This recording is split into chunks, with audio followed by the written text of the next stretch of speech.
Hello नमस्कार राम राम। आप सभी विद्यार्थियों का आपके अपने विद्यास्थल में स्वागत है। तो उम्मीद करते हैं तुम लोग जहाँ होगा वहाँ लाजवाब शानदार बेमिसाल अद्भुत गजब मस्त स्वस्थ तंदुरुस्त होगा और अपने जीवन में कुछ अच्छा करने का प्रयास कर रहा होगा। तो जो आज का वीडियो है इसमें हम लोग क्या शुरू करने वाले हैं, तो शुरू करने वाले हैं next topic from electromagnetic induction. वो नेक्स्ट टॉपिक क्या है, magnetic energy stored in solenoid. तो अपने को क्या देखना है, एनर्जी स्टोर्ड इन सोलेनॉइड। तो कोई सोलेनॉइड है उसमें मैग्नेटिक फील्ड तो है, इतना पता ही है अपने को, मैग्नेटिक फील्ड जनरेट होता है। तो कितना मैग्नेटिक एनर्जी उसके अंदर होता है ये अपने को देखना है आज में।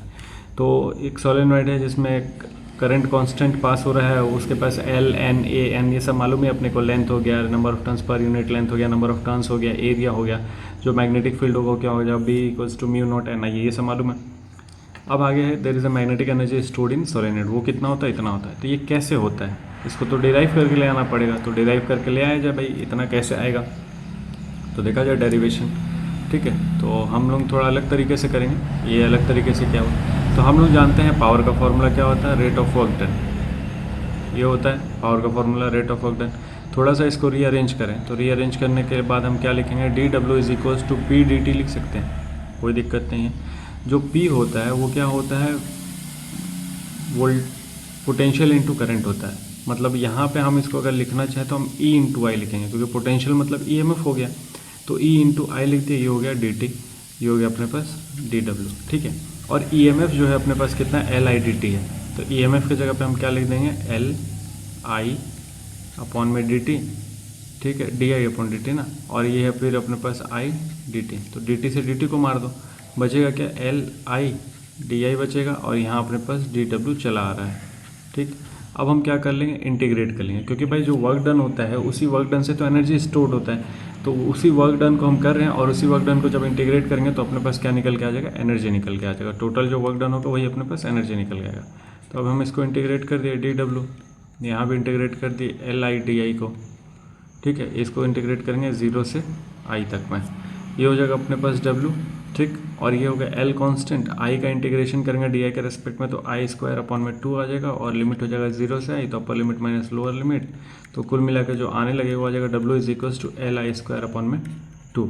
या फिर इसी चीज़ को हम लोग बोल सकते हैं क्या, U is equals to L I square upon में 2। और यही अपने पास क्या, एनर्जी स्टोर। तो ये है energy stored in a solenoid. ठीक है, तो energy stored in a solenoid पूछा जाएगा तो कितना हो जाएगा, एल आई स्क्वायर अपॉन 2। अब इसी एल को भी तो रिप्लेस कर सकते हैं। हम लोग देखे थे कल, सेल्फ एल क्या है, सेल्फ इंडक्टेंस है। सेल्फ इंडक्टेंस का भी कुछ वैल्यू है अपने पास, उस वैल्यू को भी रिप्लेस कर सकते हैं। अब देख लो, ई इज इक्वल्स टू क्या है, हाफ एल आई स्क्वायर या फिर L I square upon 2। L का वैल्यू क्या है, mu naught N square A L. तो एल की जगह पर लिख दिया mu naught N square A L, और साथ में बाकी जो है सब कॉपी पेस्ट हो गया, हाफ हो गया। अब क्या कर रहे हैं, तो थोड़ा सा रीअरेंजमेंट कर रहे हैं। म्यू नॉट का म्यू नॉट, एन स्क्वायर का एन स्क्वायर, ये जो आई है आई स्क्वायर को आगे लेके गए, ए एल हो गया। ऊपर नीचे हम लोग मल्टीप्लाई किए हैं म्यू नॉट का और म्यू आर का, मतलब एक तरह से हम लोग रिलेशन निकाल रहे हैं रिलेटिव परमिटिविटी वाला। ठीक है, अब हाफ हो गया म्यू नॉट, मतलब थोड़ा सा बस रीअरेंज करना है, और ज़्यादा कुछ है ही नहीं इसमें। तो जब हम रीअरेंज कर रहे हैं तो ये N square I square A L copy paste है, म्यू नॉट का स्क्वायर हो गया, क्योंकि ये म्यू नॉट अपॉन में म्यू आर लिखे हम, तो म्यू नॉट का स्क्वायर हो गया, म्यू आर हो गया। तो ये जो पूरा चीज़ है, ये जो पूरा चीज़ है, इसको अब हम लोग क्या लिखेंगे, तो हाफ म्यू आर, ये होगा अपने पास बी स्क्वायर ए एल। मतलब ये जो चीज़ है mu naught N I, mu naught N I ये होता है मैग्नेटिक फील्ड, इसको हम रिप्लेस कर देंगे बी से, लेकिन सब स्क्वायर है तो क्या हो जाएगा, बी स्क्वायर। तो ये सिंपली अब हो गया अपने पास B square A L upon में 2 म्यू नॉट, वही लिखा हुआ है। तो एनर्जी को अगर रिलेट करने जाएंगे तो एक और फार्मूला हो जाएगा, वो था सेल्फ इंडक्टेंस है। ये फार्मूला आ जाएगा अपने पास मैग्नेटिक फील्ड से, B square A L upon में 2 म्यू नॉट या म्यू आर। ठीक है, अब इसी चीज़ को अगर हम लोग पोटेंशियल से रिलेट करने जाएंगे तो पोटेंशियल से क्या लिखेंगे, एरिया इंटू लेंथ को हम लिखेंगे पोटेंशियल, ये हो जाएगा 2 म्यू आर। ठीक है, ये भी हो गया। अब एनर्जी अपन वॉल्यूम अगर हमको लिखना है, मतलब क्या, एनर्जी डेंसिटी निकालना है, तो एनर्जी डेंसिटी क्या आ जाएगा, तो यही है वॉल्यूम। इस वॉल्यूम को हम इधर, ये पोटेंशियली वॉल्यूम था, एरिया इंटू लेंथ होता वॉल्यूम, यही है वॉल्यूम। अगर हम वॉल्यूम को इधर लेके आएंगे तो ये हो गया एनर्जी डेंसिटी, और उसका फॉर्मूला क्या हो जाएगा, बी स्क्वायर में अपॉन में 2 म्यू आर। समझ है, 2-3 चीज़ें हम लोग देख लिए। सबसे पहले एक पोटेंशियल मतलब energy stored in a solenoid देख लिए, फिर से एक और energy stored in a solenoid का दूसरा फार्मूला देख लिए, फिर हम लोग एनर्जी डेंसिटी देख लिए। तो 2-3 फार्मूला हम लोग देख ली, और ये जो एनर्जी डेंसिटी किसकी तरह है, जस्ट लाइक इन कैपेसिटर की तरह है। ठीक है, कैपेसिटर की तरह।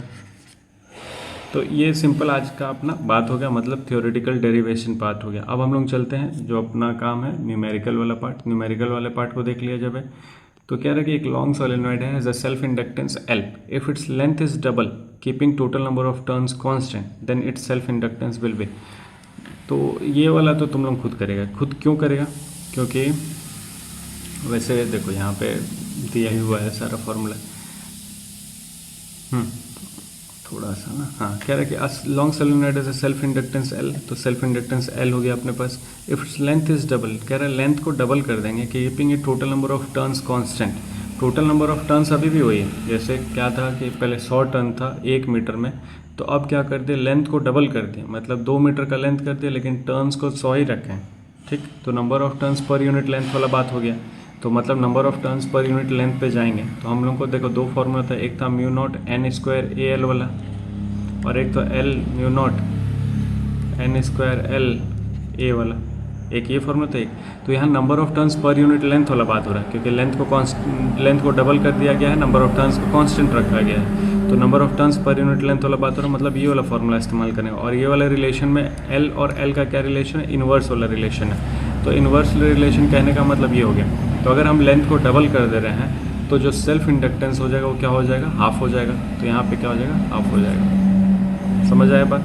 तो ये ध्यान रखना, इसमें गलती होता है अक्सर। हम तो सोचे थे होमवर्क दे देते, लेकिन इसमें गलती होता है अक्सर कि भाई ये वाला लेके ये वाला, तो number of turns per unit length रहेगा तो ये, और टोटल नंबर मतलब क्या नंबर ऑफ टर्न्स रहेगा तो ये रहेगा अपने पास। ठीक है,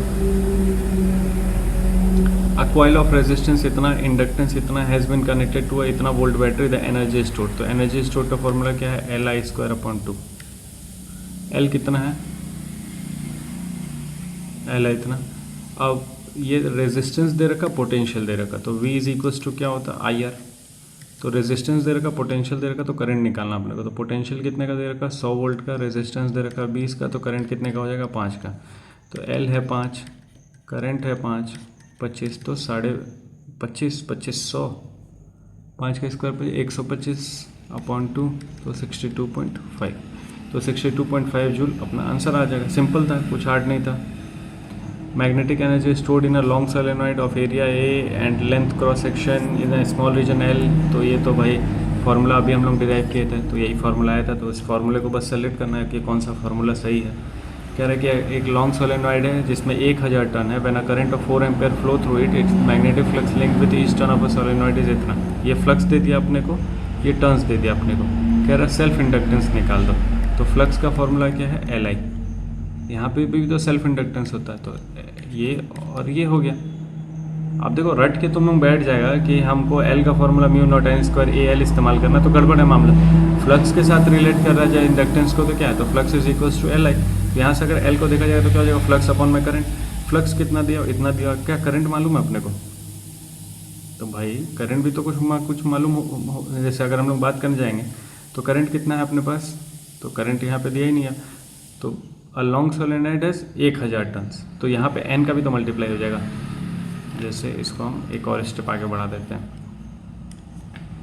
फ्लक्स एन एल आई, ये लिखेंगे हम एन के जगह पे 1000, ठीक है।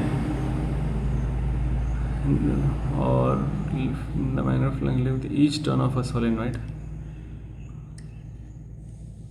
इंडक्टेंस, थोड़ा सा हम कुछ गलत लिख रहे हैं, हमको ऐसा लग रहा है। लॉन्ग सोलेनॉइड 1000 टर्न, तो 1000 turn when a current of, अच्छा यही तो कुछ, करंट ऑफ 4 एम्पेयर, करंट दिया हुआ है 4 एम्पेयर का करंट है अपने पास, ठीक है। सेल्फ इंडक्टेंस और जो मैग्नेटिक फ्लक्स है इतने का है, और इसमें कितना सारा टर्न्स है, तो हर एक देखो लिख रहा has the turn when a current इतना through it magnetic flux link with each turn, हर एक टर्न के साथ इतना।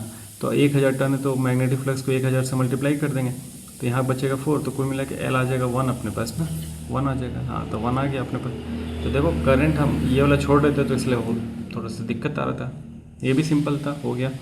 आगे बढ़े, कह रहा है कि magnetic potential energy stored in a certain inductor is इतना दे रखा। देखो ये मिली जूल, तो इसको कन्वर्ट करना पड़ेगा जूल में। When the current in the inductor is 60 milli ampere, this inductor is of inductance. तो अपने को यू दे दिया है, U L I square upon 2, ये फॉर्मूला जानते हैं। तो यू कितना मैग्नेटिक पोटेंशियल स्टोर्ड इन, तो 25 का दे रखा है, और दे रखा अपने को करंट इन इंडक्टर 60 का अपॉन में 2, तो ये हो जाएगा 50 और ये हो जाएगा 60 का स्क्वायर 3600 एल हो जाएगा। तो अब कुल मिला के देखो आंसर तो मैच नहीं कर रहा, क्यों नहीं कर रहा, वैसे मैच कराना तो कर ही जाएगा। ये हो जाएगा 5 को डिवाइड करेंगे 360 से तो 0 पॉइंट इरेज हो यार, हाँ 0.0, तो एक बार में जाएगा, एक बार में 360 आएगा, फिर 140 बचेगा, फिर क्या ले लें तो 0 यहाँ पर रहा था 1400, तो फिर 3 बार में 180, 1200, 1380, 20 बचा, 2000 कर लो इसको, 8 बार में 8 3 20, नहीं 8 बार में कहाँ जाएगा, कम बार में जाएगा, 6 बार में जाएगा,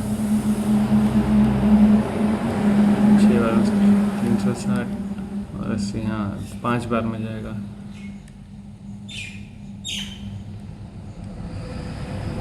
ठीक है, तो ये गड़बड़ क्यों रहा, क्योंकि हम चेंज नहीं किया। अब इसको हम चेंज करके सॉल्व करते, जैसे देखो ई को चेंज कर दिया जूल में, हम चेंज नहीं किया, हम मिली में ही लेके सॉल्व किए, लास्ट में हम उसको डिवाइड करके हम सोचे, देखो हम क्या सोचे कि अलग अलग आंसर, लेकिन आंसर का वैल्यू जो है वो सेम है, बस डेसिमल के साथ खिलवाड़ है।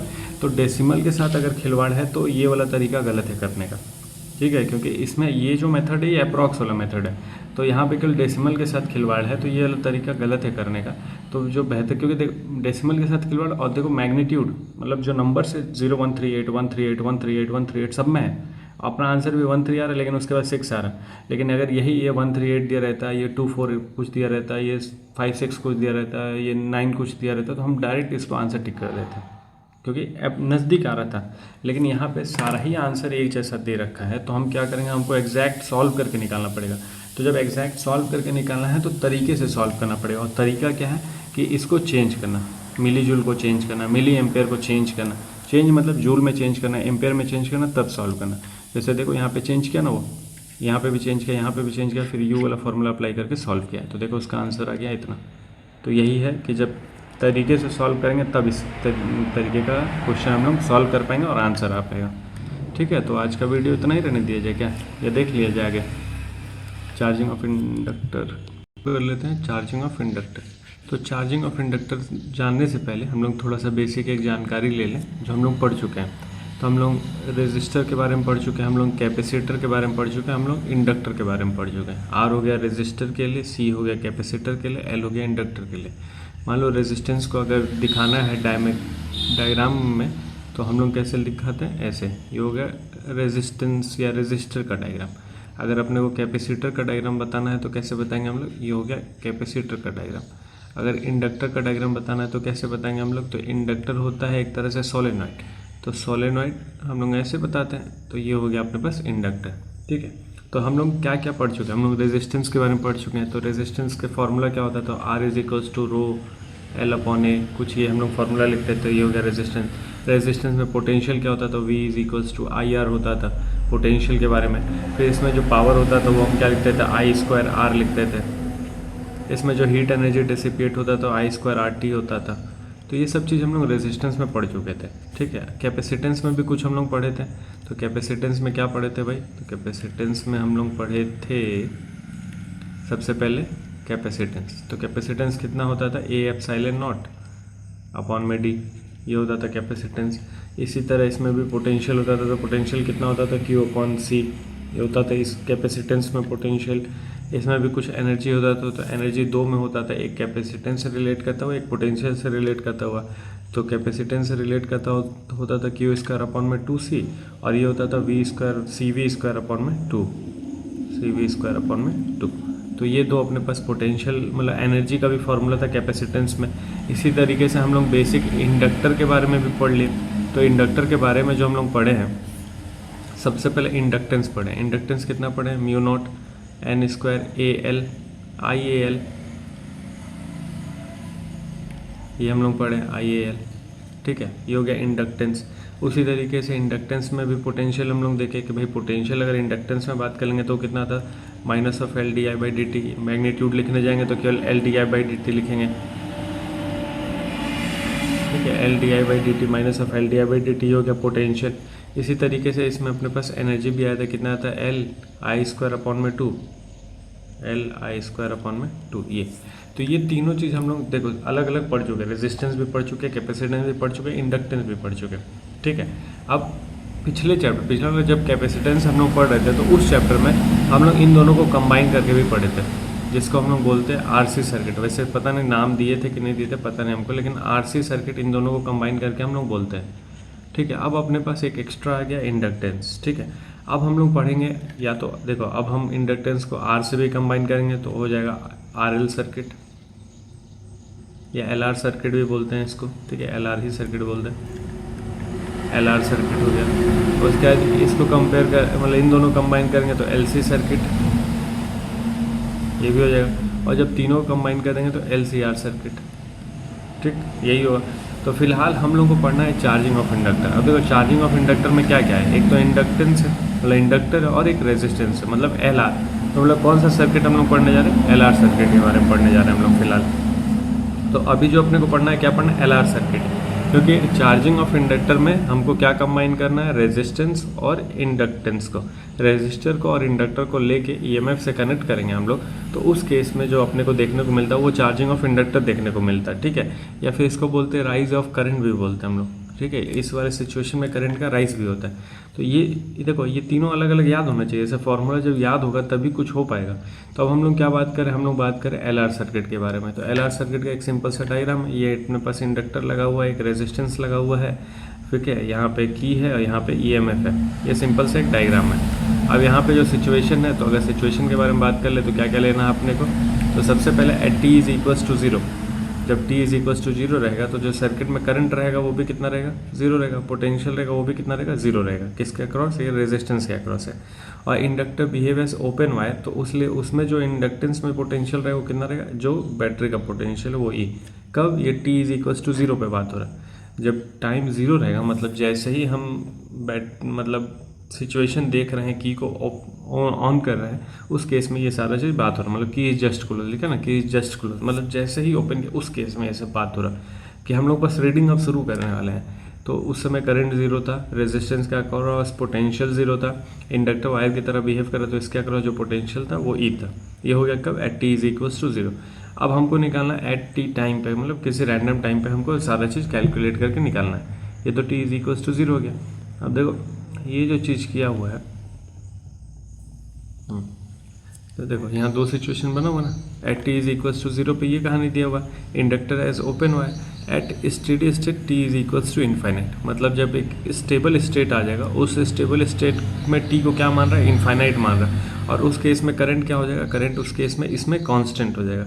अब कांस्टेंट होने से देखो इसमें क्या होगा, जैसे जब टी इज इक्वल्स टू 0 था तो इंडक्टर में पोटेंशियल कितना था, जो बैटरी वाला पोटेंशियल हम लोग लगा रखे थे वो था, और इसमें पोटेंशियल कितना था, 0 था इसके अक्रॉस। सेम अगर जब करंट कांस्टेंट हो जाएगा, मतलब T is equals to infinite हो जाएगा, उस केस में इसके अक्रॉस जो पोटेंशियल ड्रॉप होगा वो कितना हो जाएगा, 0, और इसके अक्रॉस जो पोटेंशियल ड्रॉप हो जाएगा वो क्या हो जाएगा, ई मैक्सिमम। तो दोनों आपस का पोटेंशियल चेंज कर लेगा, कब, T is equals to infinite पे, और करंट क्या हो जाएगा इस केस में, कांस्टेंट हो जाएगा। तो अब ये सारा सिचुएशन अपने को किसी टाइम टी के लिए बात करना। देखो डेरिवेशन है ना, अब हम डेरिवेशन करना शुरू करते हैं। तो डेरिवेशन करना हम यहाँ से शुरू करते हैं। तो ये तो समझ आ गया, at T is equals to 0 ले लेंगे, और ये वाला जो डायग्राम है या फिर ये जो लिखा हुआ है ये आप लोग नहीं लिखेंगे, क्योंकि ये तो कंक्लूजन है ना, क्योंकि at T is equals to 0 पे तो हम लोग सारा रीडिंग ले लिए स्टार्टिंग का, लेकिन at T is equals to infinite पे क्या हो रहा है हमको कैसे पता चलेगा, वो तो जब एक एक्सप्रेशन आएगा तब हम वैल्यू पुट करेंगे तब हमको पता चलना चाहिए ना। तो फिलहाल हम इसको नहीं लिखेंगे, ये लिखेंगे पहले हम लोग लिख देंगे। मान लो अगर आ रहा है एल आर सर्किट या चार्जिंग ऑफ करंट आ रहा है, चार्जिंग ऑफ इंडक्टर आ रहा है, तो पहले ये कंपैरिजन टेबल बना लो, ये डायग्राम बना लो और ये लिख लो। उसके बाद शुरू करेंगे अकॉर्डिंग टू किरचॉफ लॉ से, according to Kirchhoff voltage law से KVL अप्लाई करेंगे हम लोग इस सर्किट में। अगर हम लोग KVL अप्लाई करने जा रहे हैं इस सर्किट में तो क्या करना है, देखो हम यहाँ से चलना शुरू करें, इधर से, ठीक है, इधर से मैसेज आ रहे हैं और इधर से मैसेज आ रहे हैं, तो इसमें करंट का डायरेक्शन भी यही है, ठीक। तो अगर हम ऐसे जा रहे हैं तो ई का हम पॉजिटिव साइड लिए, तो ई को हम पॉजिटिव साइड के साथ लेंगे। फिर आगे बढ़े रेजिस्टेंस, इंडक्टेंस आया हमें अपने पास, तो इंडक्टर आया, तो इंडक्टर को तो हम लोग क्या लिखते हैं, minus of L d I by d t, तो minus of L d I by d t, ठीक। फिर आगे बढ़े तो रेजिस्टेंस, करंट का डायरेक्शन ये है और हम ऐसे जा रहे हैं, तो करंट का डायरेक्शन ये है, हम ऐसे जा रहे हैं, तो इसमें क्या लेना पड़ेगा माइनस, तो माइनस ऑफ आई आर किसके बराबर, 0 के बराबर। इतना क्लियर है, कोई दिक्कत नहीं है। अब इसको बस रीअरेंज करना है, और वही रीअरेंज करना ही थोड़ा सा मुश्किल है, तो मतलब किसको कैसे कहाँ लेके जाया जाए ताकि अपना जो रिक्वायर्ड एक्सप्रेशन है वो मिल जाए। तो हम सबसे पहले लिखेंगे ई माइनस आई आर, और हम इस L d I by d T को उधर भेज दिए, L d I by d t. ठीक है, यहाँ भी रीअरेंज करेंगे, वो रीअरेंजमेंट क्या होगा, तो देखो डी टी और एल को एक पास करेंगे, मतलब यहीं पे रेसिप्रोकल कर रहे हैं, डी टी अपॉन एल उल्टा हो गया, और डी आई को हम इधर ले आएंगे और इसका भी रेसिप्रोकल करेंगे, तो क्या लिखेंगे डी आई अपॉन में ई माइनस आई आर होगा क्या, ये होगा। ठीक, अब हम इसको इंटीग्रेट करेंगे, तो इंटीग्रेट करने के लिए इंटीग्रेशन का sign D I E minus I R, यहाँ पे भी इंटीग्रेशन डी टी अपॉन में एल, तो यहाँ इंटीग्रेट होगा 0 से t तक, क्योंकि 0 से हम रीडिंग शुरू कर रहे हैं, किसी टाइम t पे जा रहे हैं, और यहाँ पे इंटीग्रेशन होगा मतलब i को इंटीग्रेट करना है, तो स्टार्टिंग में करंट 0 था और कितना करंट पहुँच रहा है i, तो ये हो गया इंटीग्रेशन का लिमिट। अब देखो जब कभी भी 1 अपॉन समथिंग रहता है और उसको हमको किसी का रेस्पेक्ट में इंटीग्रेशन करना होता है, तो ln के साथ लगाते हैं हम लोग, तो ln हो जाएगा। ठीक, ब्रैकेट में यही वाला पार्टी हो जाएगा, ये कांस्टेंट डी आई के रेस्पेक्ट में करें तो ये कांस्टेंट है, इसका 0, और इसका करेंगे तो आई का इंटीग्रेशन 1, आई का इंटीग्रेशन 1, और आर 1/r लिख देंगे, तो यहाँ पे 1/r। ठीक है, और साथ में माइनस था तो माइनस। ठीक, अब लिमिट क्या लगेगा, तो 0 से आई, यहाँ पे क्या हो जाएगा, तो t अपॉन में एल, क्योंकि एल कांस्टेंट बाहर और डी टी का इंटीग्रेशन t आ जाएगा, तो ये हो जाएगा t अपॉन एल। ये सारा समझ आया, इतना समझ आया इंटीग्रेशन ये वाला। इसका इंटीग्रेशन किया 1 अपॉन समथिंग का डी आई का रिस्पेक्ट में इंटीग्रेशन करना है, तो लॉग लगना है, तो हम लोग एल एल लगा दी, और एल एन किसके साथ, जिसका कर रहे हैं हम लोग, तो एल एन एक्स एक तरह से वही हो गया। ठीक है, जैसे integration of 1 upon A minus x भी है।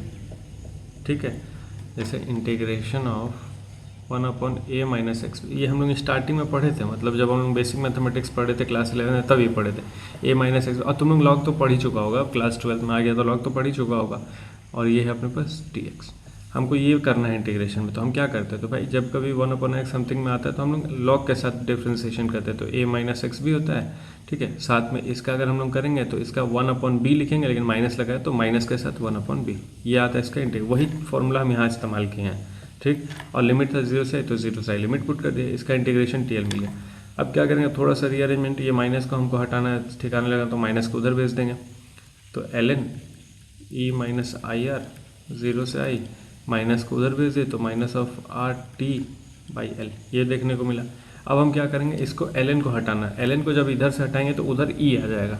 ठीक है, तो हम लिखेंगे क्या, एल एन यहाँ से हट गया, तो E minus I R value put करेंगे तो वही मिलना है, तो अब इस लिमिट को भी हटा देते हैं, मतलब आई पुट करेंगे अपर लिमिट माइनस लोअर लिमिट, तो ये आई यही बचेगा, और बस 0 पुट करेंगे तो पूरा 0 हो जाएगा, तो इसको हटा दिया। फिर ये लिखेंगे e power minus of R T by L. ठीक है, जैसे हम यहाँ से एल एन हटाएंगे उसको ई पावर में लिखना पड़ेगा अपने को। अब क्या कर ले, तो थोड़ा सा कुछ करना पड़ेगा, तो वो कुछ क्या करना पड़ेगा, यहाँ ई माइनस आई आर, तो ई एल एन में अपॉन, यहाँ ई छूट रहा है शायद मेरे हिसाब से, क्योंकि इंटीग्रेशन 1 अपॉन ये एक्स माइनस, तो अपॉन में यहाँ ई भी रहना चाहिए, अपॉन में ई भी रहना चाहिए, अपॉन में ई रहना चाहिए। ठीक है, जैसे यहाँ अपॉन में ए रहना चाहिए, यही होगा। ठीक है, तो ये हो गया, यही हम बोले, थोड़ा सा यही सा मिस्टेक हो कि अरेंज कैसे करना है, क्या फॉर्मूला अप्लाई करना है, यही थोड़ा सा मिस्टेक होता है यहाँ पे। अब देखो ई को दोनों तरफ डिवाइड करेंगे तो क्या लिखेंगे, 1 माइनस आई आर ई, और इसको अगर थोड़ा सा फिर रीअरेंज करके लिख दें तो ये लिखेंगे, आर को भी नीचे भेज दें तो वो ई माइनस में टी अपॉन में एल अपॉन आर। ठीक है, ये लिख सकते हैं। अब हम क्या करेंगे, 1 को भी इधर भेजेंगे 1, या फिर ऐसा कर लो कि माइनस का मल्टीप्लाई कर लो पूरा, जब पूरा माइनस का मल्टीप्लाई कर लेंगे तो ये माइनस ए प्लस ए माइनस हो जाएगा, फिर इधर भेजेंगे तो ये हो जाएगा 1 minus E minus t upon में एल अपॉन आर। ठीक है, और यहाँ बचेगा अपने पास आई आर अपॉन में ई, ये बचेगा। अब थोड़ा सा फिर से रीअरेंजमेंट करना है। वो रीअरेंजमेंट क्या है, तो यहाँ पे अपने पास है आई, ठीक है, ई अपॉन में आर, ब्रैकेट में 1 minus E minus t upon में एल बाई आर, ये मिला अपने को। अब ये जो चीज़ है इसको हम लोग बोलते हैं आई नॉट, मतलब एक मैक्सिमम करंट है अपने पास, माइनस ई टी अपॉन में इसको बोलते हैं टाउ, एल अपॉन आर जो मिला अपने को उसको हम लोग बोलते हैं टाउ। तो अपने पास जो करंट का एक एक्सप्रेशन आ गया कि भाई जब चार्जिंग ऑफ इंडक्टर होगा तो उस केस में जो करंट होगा वो करंट कितना हो जाएगा, तो करंट हो जाएगा I is equal to I naught 1 minus e power में माइनस टी अपॉन में टाउ। टी क्या है, टाइम है, टाउ क्या है, टाइम, टाउ को हम लोग बोलते हैं टाइम कांस्टेंट। जो टाउ है वो है अपने पास एल अपॉन में आर, और इसको हम लोग बोलते हैं टाइम कांस्टेंट, ठीक। और क्या मिला अपने को, आई नॉट की जगह पे क्या मिला है, ई आर। तो जो आई नॉट वाला वैल्यू है उसको हम लोग बोलते हैं ई अपॉन में आर। और ये कब आया, जैसे देखो at T is equals to 0 पे आई कितना था 0, उसी हिसाब किताब में at T is equals to infinite पे आई कितना हो जाएगा, तो आई हो जाएगा आई नॉट के बराबर, और आई नॉट कितना हो जाएगा, ई अपॉन आर के बराबर, ठीक है, ई अपॉन आर। समझ आया वाला बात कि at T is equals to 0 पे करंट तो 0 था, लेकिन जब T is equals to infinite हो जाएगा, मतलब जब कांस्टेंट वाला केस आने लगे, देखो T is equals to infinite मतलब कोई एक बहुत लंबा समय ले लिया, उस केस में अपने को करंट कितना मिल रहा है, ई अपॉन आर। और ये जो ई अपॉन आर करंट मिल रहा है वो एक फिक्स करंट मिल रहा है। फिक्स करंट मतलब मिल रहा है ये क्या हो जाएगा, एक तरह से कांस्टेंट। तो एक फिक्स टाइम पे अपने को जो करंट मिलने लगेगा वो मिलने लगेगा कांस्टेंट। अब वो जो था, ये जो था अपने पास ये वाला केस, ये जो सर्कल बनाए हुए हैं, तो देखो टी इज इक्वल्स टू जब इनफाइनाइट होगा तो आई क्या मिल जाएगा, कांस्टेंट, पोटेंशियल इंडक्टर के अक्रॉस 0 मिल जाएगा और रेजिस्टेंस के अक्रॉस मैक्सिमम मिलेगा। और एनर्जी तो अपने को वही मिलना, आई का वैल्यू पुट करो मिलता जाएगा अपने को। जैसे देखो आई मैक्सिमम इतना हो गया ई अपॉन आर, तो एनर्जी अगर चाहिए तो एनर्जी का फॉर्मूला क्या जानते हैं हम लोग, एल आई स्क्वायर अपॉन 2, लेकिन यहाँ पे आई कौन सा पुट कर दो, मैक्सिमम, तो अपने को एनर्जी मैक्सिमम मिल जाएगा, ठीक है। अब जो भी वैल्यू पुट करे पूछेगा उसमें वैल्यू पुट करते जाओ, आंसर अपने को मिलता जाएगा। तो कुल मिला के अपने पास एक रिजल्ट आ गया इसी तरीके का। वो क्या रिजल्ट है, I is equals to I max 1 minus e power में टी, हम लोग लिखें एल अपॉन आर या फिर टी अपॉन टाउ लिखें। देखो यहाँ कहीं भी टाउ होगा, देखो ये तो है। अब चार्ज को रिलेट करते हुए, इसी से चार्ज को रिलेट करते हुए लिखा है, देखो माइनस टी अपॉन टाउ लिखा है, टी अपॉन टाउ। देखो टाउ को क्या बोला, एल अपॉन आर, और ये क्या है, टाइम कांस्टेंट, ठीक है। ये सारा चीज़ देखो टाउ के फॉर्म में है, एल अपॉन आर टाउ, है ना। ये वाला चीज़ एक्सप्रेशन हम लोग ले आए हैं। At T is equals to 0 पे, टी इज इक्वल्स टू 0 पे आई कितना है, 0 आया। At T is equals to infinite पे I is equals to max है, ई अपॉन आर। ये सारा चीज़ हम लोग देख चुके हैं, ठीक। अब ये ग्राफ जरूरी है, ग्राफ समझना जरूरी है कि ग्राफ क्या हो जाएगा। तो अगर हम लोग ग्राफ बनाने जाएंगे किसके लिए, आई और टी के लिए, ये टी हो गया, ये आई हो गया, तो सबसे पहले क्या देखने को मिलेगा कि धीरे धीरे करंट राइज करेगा। ये किस में बात हो रहा है, इंडक्टर में बात हो रहा है, सर्किट में बात हो रहा है, एलआर सर्किट में। धीरे धीरे करंट जो है राइज करेगा, राइज करते के बाद एक कांस्टेंट वैल्यू अटेंड कर लेगा। तो वो जो कांस्टेंट वैल्यू अटेंड कर रहा है वो, उसी को हम लोग बोलते हैं आई नॉट। ये जो कांस्टेंट वैल्यू अटेंड किया इसी को हम लोग बोलते हैं आई नॉट। और ये कौन से टाइम पे अटेंड किया, एक सर्टन टाइम पे अटेंड किया होगा, ठीक है।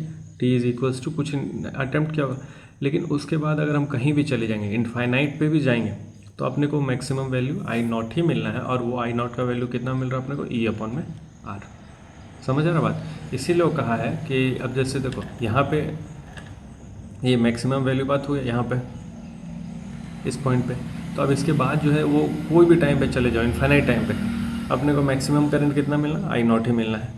और ये कंडीशन और लिया वो कब, जब T is equals to tau है या फिर एल अपॉन आर वाला जो समय है जिसको हम लोग बोलते हैं टाइम कांस्टेंट, उस टाइम कांस्टेंट में करंट कितना रहेगा, 63% का करंट रहेगा किसमें, सर्किट में।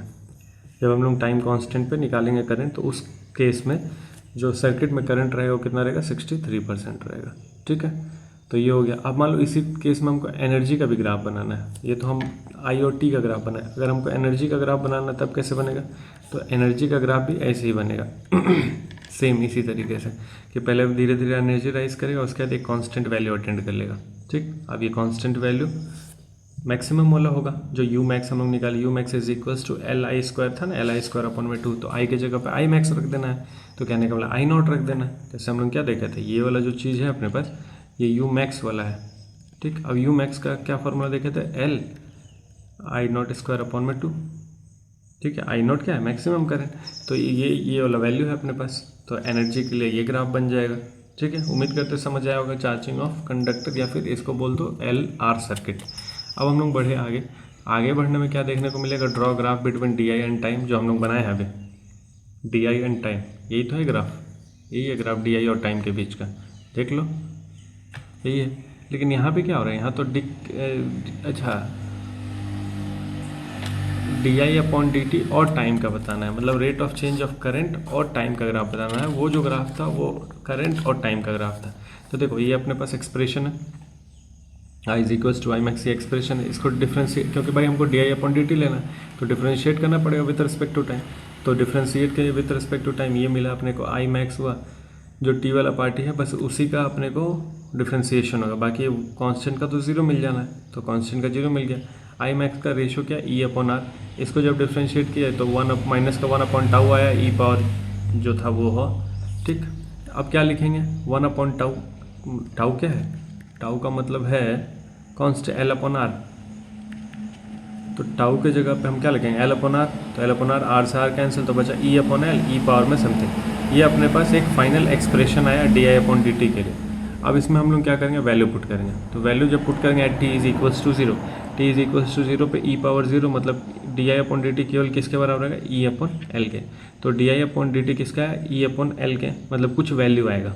तो कुछ वैल्यू आए कब, t=0 पे DI/dt का कुछ वैल्यू आए, ठीक। DI/dt का कुछ वैल्यू है t=0 पे। एट इनफाइनाइट पे तो जब ई पावर इनफाइनाइट रखेंगे तो जीरो होने लगेगा, तो जीरो का मल्टीप्लाई पूरा जीरो हो जाएगा, तो DI/dt कितना आ जाएगा, जीरो। तो जब इनफाइनाइट टाइम आएगा तो कुल मिला के ग्राफ ऐसे बनने लगेगा। पहले अपने को कुछ वैल्यू मिला, ठीक है, वो वैल्यू के बाद जब इनफाइनाइट टाइम आएगा तो कुछ ऐसा अपने को देखने को मिलेगा ग्राफ। DI/dt जो है t=इनफाइनाइट पे क्या देखने को मिलेगा, जीरो के बराबर देखने को मिलेगा। तो ये ग्राफ कुछ ऐसा बन गया। तो देखो ये भी अच्छा क्वेश्चन था ना ग्राफ बनाने वाला। और देखो फिर अगला है draw graph between potential drop of inductor and time in charging of inductor, मतलब जब हम लोग चार्ज करें उस केस में अपने को बताना है कि क्या होगा। तो देखो हमको ये मालूम है कि जब हम लोग चार्ज करने जा रहे थे तो जो पोटेंशियल ड्रॉप था इंडक्टर का वो जीरो था, ठीक है। पोटेंशियल ड्रॉप रेजिस्टेंस का जीरो था, इंडक्टर का मैक्सिमम था। और जब मैक्सिमम चार्ज हो जाता है तब पोटेंशियल, ये याद रखना पड़ेगा कि जब हम लोग चार्ज करने जा रहे थे, देखो इस लिखा हुआ है चार्ज करने जा रहे थे, तो जो पोटेंशियल ड्रॉप है रेजिस्टेंस का वो जीरो था, और जो इंडक्टेंस है उसका DI/dt था, LDI/dt, और रेजिस्टेंस का जीरो था, ठीक। तो दोनों का ग्राफ बनाया जाएगा विथ रिस्पेक्ट टू टाइम। तो graph between VL and DT, ये केवल तो इंडक्टर के बोला है, लेकिन रेजिस्टेंस के लिए भी हम लोग बनाएंगे। तो अपने को क्या पता है कि जब t=0 था, जो पोटेंशियल था इंडक्टर का किसी पॉइंट पे कुछ था, तो वो कुछ क्या था, V=LDI/dt था। जैसे जैसे टाइम बढ़ेगा तो ये पोटेंशियल ड्रॉप डिक्रीज करेगा, तो पोटेंशियल ड्रॉप डिक्रीज करा, और डिक्रीज करते करते एक ऐसा समय आएगा कि पोटेंशियल ड्रॉप पूरा गिर जाएगा, d=0 हो जाएगा। लेकिन रेजिस्टेंस का जो पोटेंशियल ड्रॉप है वो इंक्रीज करेगा, क्योंकि स्टार्टिंग में जीरो था, वो इंक्रीज करता जाएगा, और एक ऐसा समय आएगा कि मैक्सिमम पॉइंट अटेंड कर लेगा। वो मैक्सिमम पॉइंट क्या हो जाएगा, तो पोटेंशियल जो EMF बैटरी का होगा वही EMF हो जाएगा किसका, रेजिस्टेंस का पोटेंशियल। तो वो मैक्सिमम ही हो गया, और वही मैक्सिमम यहाँ था, ये ड्रॉप कर गया, ये राइज कर गया। इंडक्टर का पोटेंशियल ड्रॉप करेगा, और रेजिस्टेंस का जो पोटेंशियल डिफरेंस है वो राइज करेगा। तो ये दोनों का ग्राफ बन गया पोटेंशियल और टाइम को लेकर। फिर आ गया compare brightness of bulb at t=0 and t=इनफाइनाइट। तो देखो t=0 पे ये इंडक्टर लगा हुआ है और ये रेजिस्टेंस लगा हुआ है, तो इंडक्टर ए वाले बल्ब में इंडक्टर लगा हुआ है, तो एट t=0 इंडक्टर कैसे बिहेव करेगा, ओपन वायर की तरह। ओपन वायर मतलब सर्किट बंद ही नहीं है, सर्किट ओपन है, तो ये ग्लो ही नहीं करेगा। कब, t=0 पे। जब टाइम ज़ीरो रहेगा तो ये जो है ओपन वायर की तरफ बिहेव करेगा, मतलब इसमें अभी करंट फ्लो ही नहीं करेगा, तो करंट फ्लो नहीं करेगा तो इसमें ग्लो नहीं करेगा। लेकिन अगर यही केस हम लोग रेजिस्टेंस के लिए बात कर लें कि अगर t=0 है, तो भाई t=0 पे रेजिस्टेंस क्या हो जाएगा, तो V=IR हम लोग ले लेंगे, पोटेंशियल ड्रॉप कुछ ना कुछ होगा और ये बल्ब ग्लो करेगा। तो बल्ब बी विल, तो लिखा ही है बल्ब बी विल ग्लो, यहाँ ये ग्लो करेगा क्योंकि ये क्लोज सरफेस रहेगा, पोटेंशियल ड्रॉप रहेगा V=IR, और ये बल्ब ग्लो करेगा। लेकिन वो पूरा करंट सप्लाई नहीं होगा, क्योंकि जैसे देखो करंट यहाँ जाएगा तो करंट दो हिस्से में बढ़ जाएगा, एक हिस्सा यहाँ जाएगा, एक हिस्सा यहाँ चला जाएगा। तो I करंट था तो यहाँ I1 चला जाएगा, यहाँ I2 चला जाएगा, ठीक है। अब एट इनफाइनाइट टाइम पे बात कर लेंगे तो बोथ बल्ब विल ग्लो। क्यों, दोनों बल्ब ग्लो करेगा, क्योंकि जब इनफाइनाइट टाइम हो जाएगा तो करंट कांस्टेंट हो जाएगा सर्किट में। करंट अगर कांस्टेंट हो जा रहा है तो ये जो करंट यहाँ पास करेगा, तो करंट पास करेगा तो बल्ब ग्लो करेगा। अब बोलेगा कौन ज़्यादा, तो भैया but brightness of A will be greater than B. क्यों ऐसा होगा? क्योंकि जब इनफाइनाइट टाइम पे हम लोग बात करने जाएंगे तो जो ई है, मतलब जो पोटेंशियल है अक्रॉस ए, जगह है वो potential across A is across at is across A, but potential drop across B is less than, ठीक है, जो भी लिखा है हम अपना बात बता दे रहे तो होगा क्या कि जब हम लोग इनफाइनाइट टाइम पे बात करेंगे तो इसमें कांस्टेंट करंट पास करेगा। कांस्टेंट करंट पास करेगा तो ये जो है मैक्सिमम ब्राइटनेस से चलेगा। लेकिन जब इनफाइनाइट टाइम पे बात करेंगे तो ये जो है रेजिस्टर अपने अंदर से करंट को कम पार करेगा। जैसे हम जितना भी करंट भेज रहे होंगे, कुछ करंट यहाँ पे लॉस हो जाएगा, किस फॉर्म में? हीट के फॉर्म में। तो यहाँ तक जो करंट पहुँच रहा होगा वो कम करंट पहुँच रहा होगा, इसलिए ये जो है पूरे उस ब्राइटनेस से ग्लो नहीं करेगा जिस ब्राइटनेस से ए ग्लो करेगा। और ये जो है अपने अंदर से पूरा करंट पास करने देगा, कांस्टेंट करंट पास करने देगा। तो जब पूरा करंट पास करने दे रहा है तो भाई यहाँ पे मैक्सिमम करंट पहुँचेगा, और मैक्सिमम करंट पहुँचेगा तो ग्लो अच्छा होगा। और यहाँ पे करंट लॉस हो रहा है हीट के फॉर्म में, तो जब हीट के फॉर्म में करंट एनर्जी, मतलब जो करंट है थोड़ा अपना पावर लॉस कर रहा है, तो यहाँ पूरा करंट पहुँचेगा ना, तो इसलिए इसका ब्राइटनेस कम हो जाएगा। तो ये पूरा कहानी हो जाएगा, रीज़न।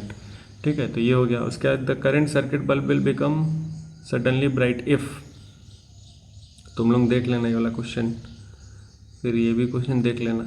हम चलते हैं डिस्चार्जिंग ऑफ सर्किट को देख लेते हैं। ये सब क्वेश्चन एक बार तुम लोग ट्राई करना, सॉल्यूशन दिया ही हुआ है, क्वेश्चन धीरे धीरे पार करा रहे हैं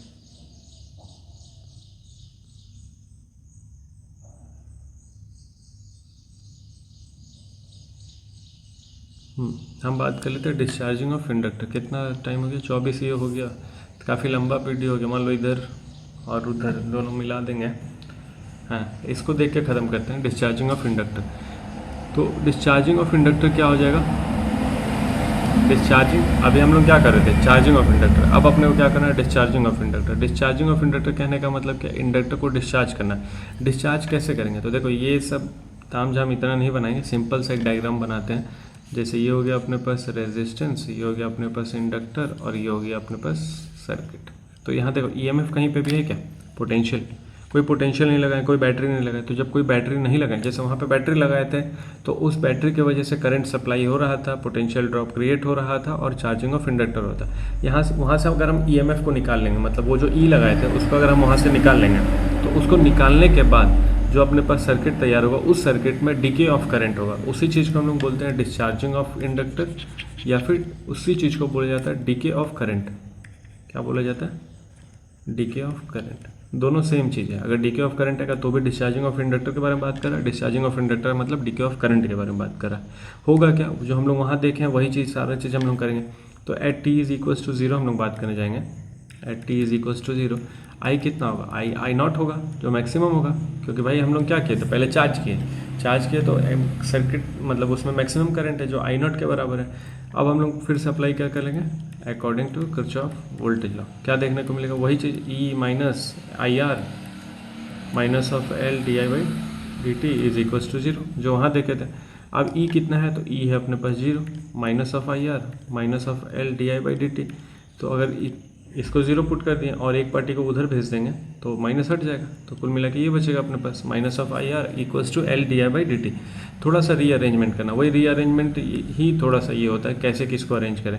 तो आर डी टी हो गया, इधर भेज दिए, एल को भी इधर लेते हो, एल को इधर लेते हो, यहाँ क्या बचेगा? तो यहाँ बचेगा 1/i डी आई, इधर आएगा डी आई।